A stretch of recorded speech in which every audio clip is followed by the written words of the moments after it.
Welcome back to Soda City Live. We don't always get to control what happens to us in our lives, but we can choose how we respond. Today, we're going to be sharing a beautiful story of Annette O'Garo, a woman with great strength whose journey illustrates a story of resilience in the face of extraordinary challenges.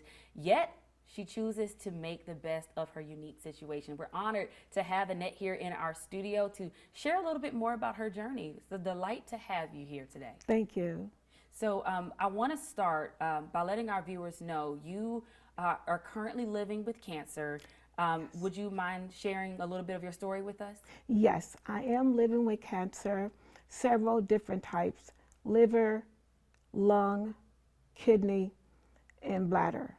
I was born with retinoblastoma, and that is a retina in the eye, and it starts with the optic nerve, and throughout a person's life, you have different stages of cancer.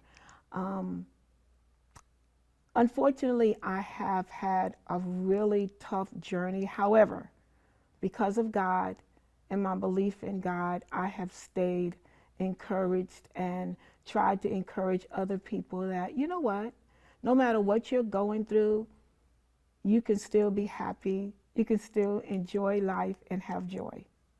I love that. Absolutely love that. You know, I think about the word encourage, and I told you about it earlier. I was listening to a sermon not too long ago and didn't even really put two and two together when it came to being encouraged. You know, I tell my son, who's 4 years old, that courage means to be brave. And there are some people that don't feel brave. And anyone that may be receiving some type of news that, you know, they're not feeling so brave about, there are people like you that are helping to put that courage back in them. So you are encouraging other people through your story. What is it that keeps you motivated? I know your faith is one of it, but what are some ways, you know, even in those moments when you feel like, you know, I don't feel strong right now, what are some things that keep you thinking positively?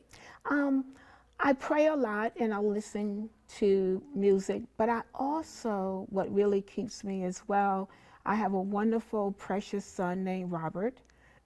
He's 41 and he's married, and I love him. He keeps me encouraged, but I also had a son who also died of liver cancer in 2012, and he left me with some wonderful grandkids: Jason, Jayshana, Leasia, Shaasia, and Javon. And I also have two great-grand Wow. little daughters. And so they keep me encouraged. They call me and I listen to their voices and they come over and visit me. But I also have a wonderful family. God has blessed me with a wonderful family throughout my journey in life. I have brothers and sisters that have been there for me. And I also have a wonderful church family. Sister Sandra and Pastor Greg Formey, they are my pastors, and I love them. They're always there for me. So yeah, I stay encouraged. And right now, presently, I'm on hospice, and I don't want people to think of hospice as bad. Hospice is a wonderful agency to be a part of. It doesn't mean that you're bedridden. You can be active in hospice, and they are wonderful little angels that come and take care of you, and I love them. I really do. That's beautiful. That's beautiful. What would you say if there's a person who may not have the luxury of being able to leave a bed right now, or might be in a place where they're afraid of what's to come? What would you say to them if they're watching right now?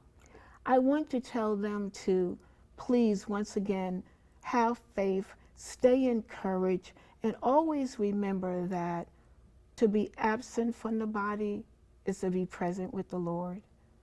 And we have a better place where we are going. So please stay encouraged. And and be grateful. And yes, and be grateful. And be grateful. Absolutely. I love that.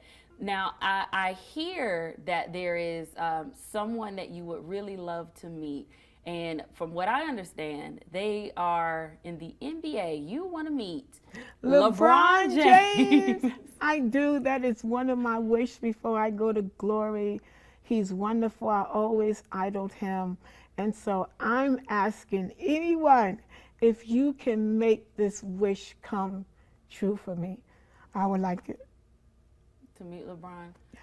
What is it about LeBron that really that you love about him? He's one of the best basketball players, but even off court, I'm sorry. It's okay. Take your time. Just the things that he does in Yes. the community and for people. The things that he does in the community and for people. And the children. Yes, Just a beautiful, beautiful personality. absolutely. And I want to meet him. You want to meet him. Well, we want to make sure that Annette gets an opportunity to meet him. Annette, I have enjoyed listening to you and your words of encouragement and the way that you are able to be positive. I am a firm believer that God gives his toughest battles to his toughest soldiers, and I am looking at the warrior right here in front of us today. Thank you. And though he might not play for the Warriors, he's a Laker. That's right. That's right. He's we want, if there's anyone out there that may know someone, you know, there's a 9 degrees of separation. If there's someone out there that may know how we can get in touch with LeBron for Annette so that she can have an opportunity to meet him, let us Yes. know. Reach out to us on SodaCityLive.com. We'll let her know. But Annette, thank you so much for sharing your story with us, being resilient, being brave, and just having the faith that you have. Because believe it or not, you've even touched me today. You know, there's things that everyone kind of deals with on a personal level, and it's when you're able to receive encouragement from anybody, you know, it's very helpful. So thank you so much for joining us today. You're welcome. Thank you. You're more than welcome. We're going to take a quick break and we'll be right back with more Soda City Live. We'll have more on Annette on our website, SodaCityLive.com.